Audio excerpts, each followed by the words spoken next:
Olá, sejam bem-vindos ao 3x4, o programa da TV USP de Bauru que mostra os projetos e pesquisas aqui da universidade, onde funciona a FOB, a Faculdade de Odontologia de Bauru, e também o Centrinho, que é o Hospital de Reabilitação de Anomalias Crâniofaciais.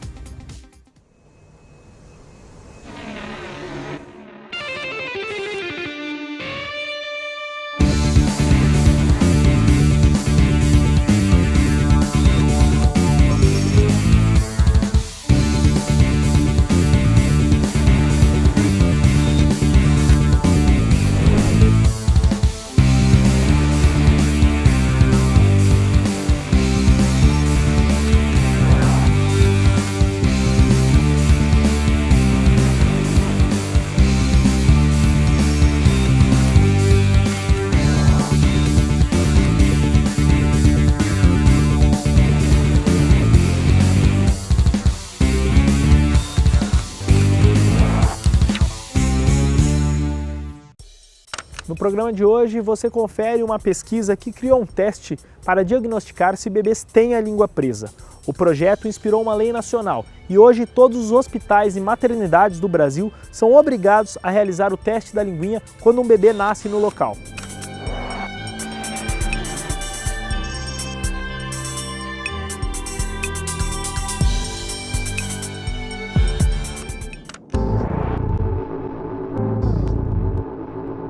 Com certeza você já reparou que possui uma pelinha embaixo da língua, uma espécie de membrana. Trata-se do frênulo da língua, também chamado de freio. O problema é que alguns bebês podem nascer com alterações nessa estrutura. O frênulo, ele é uma membrana de mucosa que une a língua ao assoalho da boca.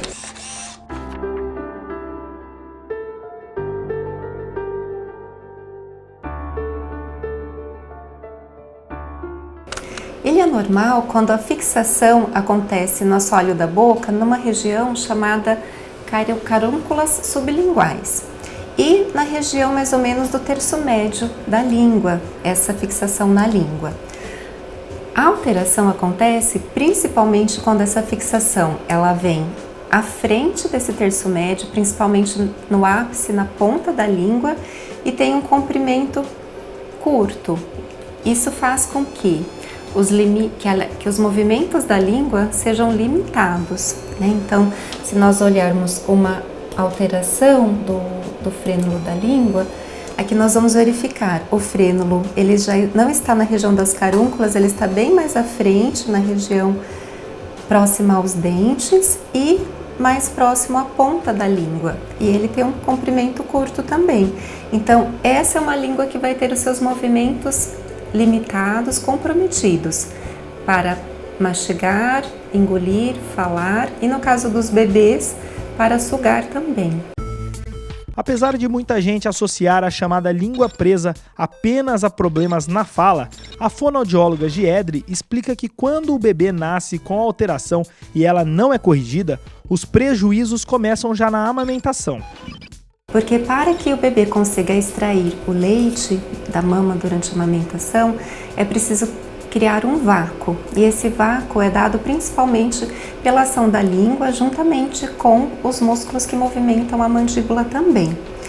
A língua, quando alterada, ela vai perder o contato com o palato, porque a parte da ponta, do ápice da língua, ela está fixa, ela está presa ao assoalho da boca. Então é muito comum esses bebês terem que despender um esforço muito grande para conseguir fazer essa extração do leite. Eles cansam, então são bebês que mamam por pouco tempo, já se cansam e eles vão ter, como eles conseguem extrair pouco leite nesse período pequeno de sucção, eles têm fome logo. Nós temos alguns trabalhos na literatura demonstrando que o frênulo ele não se normaliza ao longo do crescimento. Então, se existe uma alteração e essa alteração permanece, quanto mais tardio o diagnóstico, muito mais difícil a reabilitação, porque todo o comportamento, o controle neuromuscular para falar, mastigar, engolir. No nosso cérebro, ele acontece em áreas que são áreas das quais nós não temos consciência, são áreas geradoras de padrão. Então, esses geradores de padrão, eles se estabelecem com as compensações, porque o frênulo está alterado, e depois corrigir isso tardiamente é muito difícil. Então, qualquer identificação o mais cedo possível vai prevenir que se tenha distúrbios. Então, possibilita o desenvolvimento normal, o mais adequado possível das funções de alimentação, todas elas, porque a própria mastigação muitas vezes se torna difícil também. Então, a alimentação e comunicação, elas podem ser desenvolvidas com maior condição de normalidade se eu tenho condições anatômicas normais. Mas como fazer esse diagnóstico precoce em bebês que é tão importante para o tratamento? Uma pesquisa orientada pela professora Giedre no programa de pós-graduação em fonoaudiologia encontrou a resposta para essa pergunta e criou o teste da linguinha.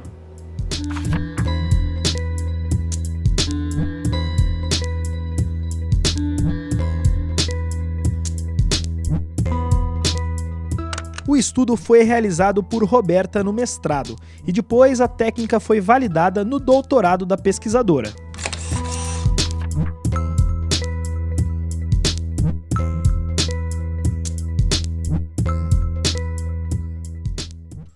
Na verdade, eu sempre estudei esse tema, desde que eu me formei, há 30 anos atrás.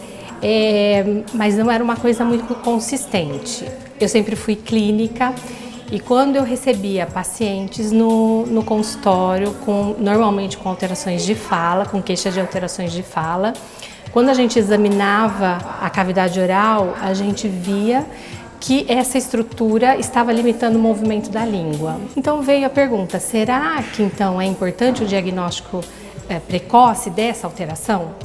E aí foi então que a gente começou a pesquisar isso. E quando a gente viu, a gente foi para a literatura mundial e muitos pesquisavam isso. O que acontece é que não existia até então um protocolo validado totalmente e padronizado para essa avaliação. Por isso que a gente não tem estudos epidemiológicos consistentes, né? Certo, mas detectado então, que não havia essa padronização no diagnóstico, no protocolo de fazer o diagnóstico, como que vocês chegaram a isso? Então, aí a gente foi para a literatura, pegou todas as propostas possíveis de avaliação dessa estrutura, criou um primeiro protocolo, que ele era extremamente extenso, porque era em cima da literatura, aplicou esse protocolo numa população, fez a análise clínica e estatística e chegou no protocolo mais enxuto, né, para que depois surgisse todo o processo de validação em cima desse protocolo. Entendeu? E aí vocês fizeram esse teste, esse protocolo com um grupo de crianças, de bebês? De bebês, sim. Primeiro num grupo de bebês, 100 bebês, e depois a gente chegou nessa análise clínica e estatística, depois enxugou o protocolo e aplicou novamente em mais 100 bebês, para participar do processo de validação. O que é um processo de validação? Saber se esse protocolo é confiável para diagnosticar as alterações do frênulo da língua em bebês. Em 2014 veio o grande resultado da pesquisa. A Presidência da República publicou a Lei 13.002, que tornou obrigatória a realização do teste da linguinha nas crianças nascidas em todos os hospitais e maternidades do país. Na verdade, surgiu durante a coleta de dados do meu mestrado. E aí, durante a coleta, um vereador na minha cidade, eu já trabalhava no hospital, ele viu a demanda e viu quanto beneficiava a população. E ele falou assim, vamos transformar isso numa lei municipal para que nenhum político, mudando de governo, acabe com esse serviço que existe no hospital. Então ele criou a primeira lei municipal, na verdade a primeira lei municipal que a gente tem conhecimento no mundo, foi na cidade de Brotas. A partir disso, saiu na... E essa lei municipal obrigaria os hospitais de lá a fazerem o teste da linguinha? O teste da linguinha em todos os bebês nascidos. Que nasciam na cidade de Brotas. E isso caiu na mídia, caiu na internet. E aí nós tivemos um deputado federal que viu isso e falou assim, então se existe no município de Brotas, por que não transformar em lei federal? E aí ele protocolou um projeto de lei dizendo da obrigatoriedade da avaliação do frênulo em todos os bebês.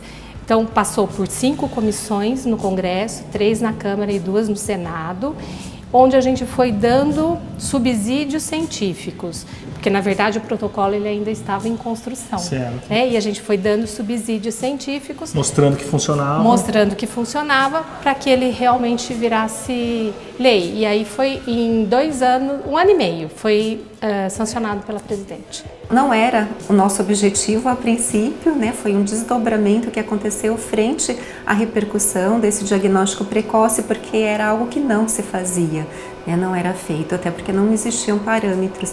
Então, para a universidade é uma satisfação imensa poder produzir ciência por meio de pesquisa pautada, né, em toda a literatura científica de forma séria e conseguir levar benefícios para a comunidade e poder estender isso como algo que é, no nosso país, que tem acontecido como referência para outros países também, né? Porque o Brasil é um país pioneiro nessa ação. A convite da TV USP, Roberta, a criadora do teste, veio até a maternidade Santa Isabel, em Bauru.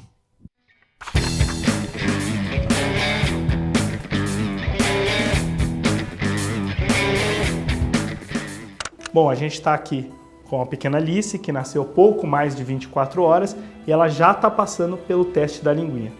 Doutora Roberta, explica pra gente o que está sendo feito ali.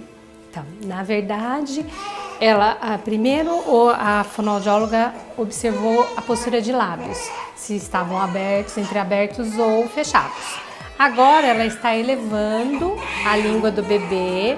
É importante que o bebê chore, porque o choro é importante. Mas ele chora porque ele está sendo manipulado, não porque dói, não dói. E ela vai ver, com a elevação da língua, aonde está a fixação do frênulo, desse fiozinho que a gente tem embaixo da língua, aonde ele está fixado na língua e aonde ele está fixado no assoalho da boca. Vai ver a característica do choro e vai ver como é a configuração da ponta da língua, porque ela pode estar arredondada, ela pode ter uma fendinha, uma pequena fenda, uma pequena fissurinha, ou ela pode ter o formato de coração quando a língua está extremamente presa. Então, basicamente é isso que ela está olhando neste momento. Roberta mostra um vídeo para ilustrar como é um bebê com a língua presa. Repare que quando a criança chora, a ponta da língua fica baixa e as laterais sobem. Felizmente não foi o caso da Alice. Os pais ficaram aliviados ao saber que o teste da linguinha não detectou nenhuma alteração. Guilherme, você conhecia esse teste da linguinha? Sabia que ele era feito? Não conhecia. Nenhum dos meus outros filhos foi feito esse teste. Então não tinha conhecimento disso e da qual a importância dele para o futuro da bebê também. Isso que eu ia te perguntar. Tendo em vista essa importância que pode determinar aí a fala para o resto da vida, o que você achou do teste? Muito complicado, muito simples? Muito tranquilo. Como a doutora disse, como é um choro que não dói, a gente fica menos preocupado, porque ajuda a gente a cuidar da saúde do bebê também. Além de ter inspirado uma lei e ter se tornado um protocolo nacional, o projeto da FOB foi selecionado para concorrer a uma das premiações brasileiras mais importantes na área de saúde. Na verdade, a gente ficou entre os 3 finalistas do Prêmio Saúde da Editora Abril. O mais importante é a gente ter chegado nos 3 finalistas de muitos trabalhos. Foram 200 trabalhos na área da saúde da criança e a gente ficou entre os 3 primeiros. Enquanto professora, pesquisadora, é uma grande responsabilidade e um desafio, porque qualquer protocolo, qualquer procedimento de avaliação, ele envolve a necessidade também de treinamento, de calibração de outros profissionais para que ele possa ser realizado de forma adequada.